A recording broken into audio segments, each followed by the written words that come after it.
Welcome back to Wednesday's weekly update from Nashville with the amazing Burn team. Matt and Marty always have incredible information and resources for you in the greater Nashville area and beyond. The best practices in real estate, buying and selling homes, incredible people that come in with extra resources to answer all of your questions. And today we're going to hit the nuts and bolts of what's really taking place right now in the Nashville real estate market. Matt and Marty, always awesome to see you. Hey, thanks for having us. Hey, Amy, good to see you. Good to see you too. So I know that you guys have been getting some questions from people starting to buzz about, okay, we've gone through this, first part of the year. Is there a bubble? What's taking place? Talk about what questions you're getting, and then let's address some of those. Yeah, everybody's got a question is what's going on? How long is this going to last? Is it, do we see any changes or whatever? Everybody has that same question. And of course, we wish we knew we had a crystal ball that could tell everybody what it was going to do next year. But for the foreseeable future, we think we know what's going on. And right now, of course, we know what we see. But it's busy. It's very busy. Yeah, I've been going on several appointments over the last couple of days. Last couple of weeks. And it's funny, all of the people that I'm chatting with about listing their house are like, have we missed it? Have we missed it? Mm-hmm. Is it past? Did we miss the bubble? And I mean, I just laugh because I don't know where they're getting this information from, but I mean, the national real estate market is extremely strong. The prices have increased significantly over the last couple of years. But what people have to remember is that we were coming out of a really large recession as well. So there's going to be some times where those prices, seem to be moving at a really high pace. But the market seems, there's still lots of multiple offers going on. It's probably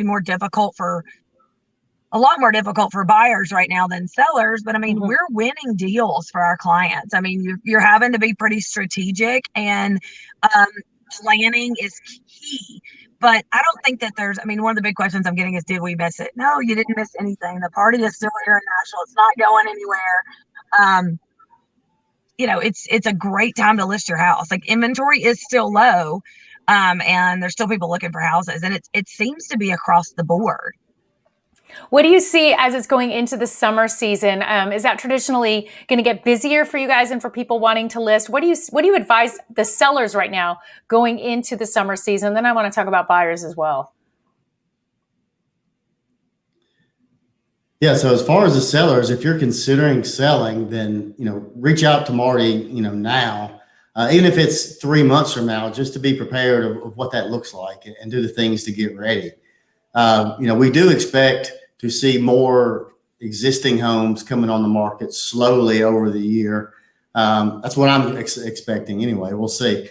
But I know that the new homes have been in the last several months have been what's driving the sales, the listings.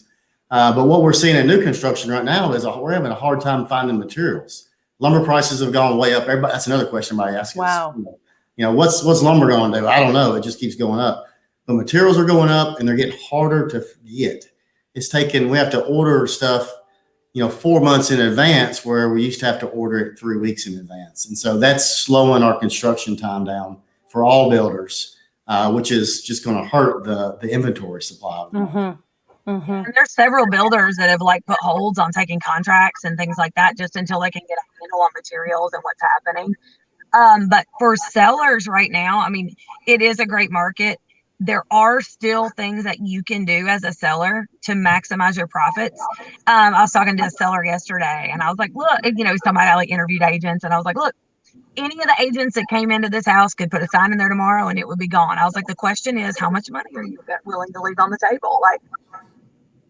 There could be a swing depending on the price point of the house. A significant swing. We're not talking about $5,000 or $10,000 you could leave on the table. We're talking about 50 to 100 you could leave on the table if you don't do it right. And people don't realize, what is happening right now with the listings. You get it live and you don't know who's out there to buy until you get it live, and then the buyers show up. So, as a buyer, we're trying to hunt stuff off market, things like that. But as a seller, you know, you need to get it live, get it out there and see who shows up. You know, you could potentially be leaving a lot of money on the table, you know, by not executing your listing correctly. And that's what I'm seeing right now in the market. And that's the difference between having a professional and then having, you know, maybe sometimes what I call like a hobbyist. And there's nothing wrong, you know, there's nothing wrong with having a real estate license. That means you have to sell, you know, 500 houses a year or whatever. But you know, you've got to know your stuff, because in markets like this, you can very easily ill-advise somebody, and they don't realize it till it's already done. So. No, so important. I'm glad that you always bring that up, and we talk about this every week. It's so important that you hire a professional, a team like Matt and Marty. If you're out of the area, they're going to refer you to somebody who's also just as qualified to handle your needs. I want to talk about the buyers for a minute. With this market being the way that it has been, what are you seeing as far as buyer fatigue, and what are you advising buyers right now to really still hang in there? The biggest thing for the buyers is just don't get discouraged. And it is, and I tell my buyers all the time, and you can ask them all, like, it's a process. It's a process we have to go through. We're not going to get every house we offer on, and that's okay, because you only want one, and you want the right one. So you have to trust the process. Now, planning is key. Knowing strategies and the ones you're comfortable using is key. Not using the ones that you're not comfortable with is key. So again, it comes back to planning and not getting in a hurry. You know, meet with me. Let's go through the steps. Let's walk through the process. There's no reason to, you know, blow through and try to make offers on every house on the market. Let's be strategic about what you're looking for. Stay focused. I mean, I think it'd be an interesting stat to find out, and I don't know how you would do this, but find out on average how many offers buyers are making before they actually get one. I know with my buyers, a lot of them, we are making, you know, I'd say 2 to 3 offers, and then we're getting that third one or that fourth one. Good. You know.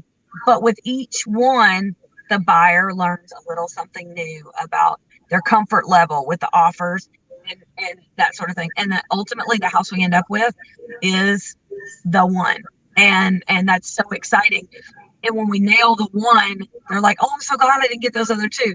It was the process. So I think for buyers, it's being patient, being diligent, planning, and trusting the process.